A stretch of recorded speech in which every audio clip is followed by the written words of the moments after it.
ઘણા એના છોકરાઓ જુગાર રમતા હોય, તહેવારમાં જ રમતા હોય. આમ કાયમી જુગાર ન રમતા હોય, તહેવારમાં જો સાતમ આઠમ 3-4 દી રમતા હોય, શ્રાવણ મહિનાના સોમવારે રમતા હોય, કાંઈક એવું હોય તો રમતા હોય.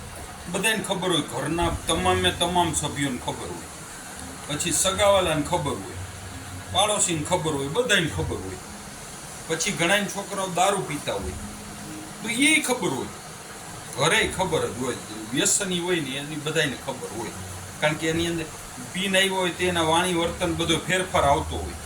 પાડોશીની ખબર હોય અને હગાવાલાની ખબર. આપણા કરતાં બીજા બધાને જાજી ખબર હોય કે આપણો છોકરો દારૂ પીએ છે, જુગાર રમે છે. આ બધી વસ્તુ છે ને આપણા કરતાં ગામને વધારે ખબર હોય છે. પણ ઘણી વખત એવું થાય કે જુગારની રેડ પડે અને પકડાઈ જાય, દારૂની રેડ પડે અને પકડાઈ જાય, તો માણસો છે ને દોડે, એટલા બધા દોડે, કોની ભલામણ કરે, કોની ભલામણ કરે, કોની ભલામણ કરે.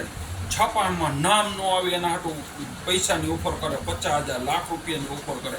છાપામાં નામ ન આવવું જોઈએ, બરોબર, કેસ ન થવો જોઈએ એની પૈસાની ઓફર કરે. જલ્દી જામીન મળી જાય, કોઈને ખબર ન પડે એમ જામીન મળી જાય એની પૈસાની ઓફર કરે.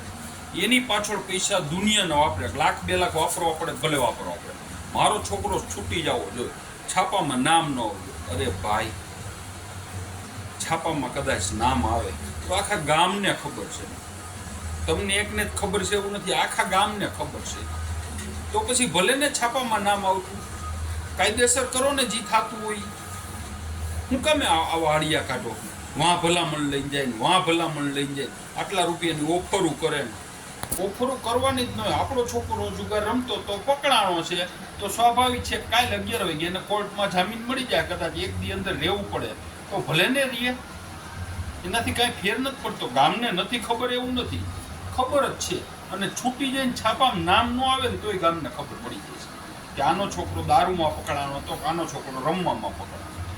જો આપણે આ વસ્તુ કરતા હોય તો એ તૈયારી રાખવી જોઈએ. કદાચ આપણા છોકરા પકડાય તો ભલે 24 કલાક જે કાંઈ થાય કાયદેસર કર્યું, નહીંતર છોકરાને ત્યાંથી પાછો વાળી દેવા.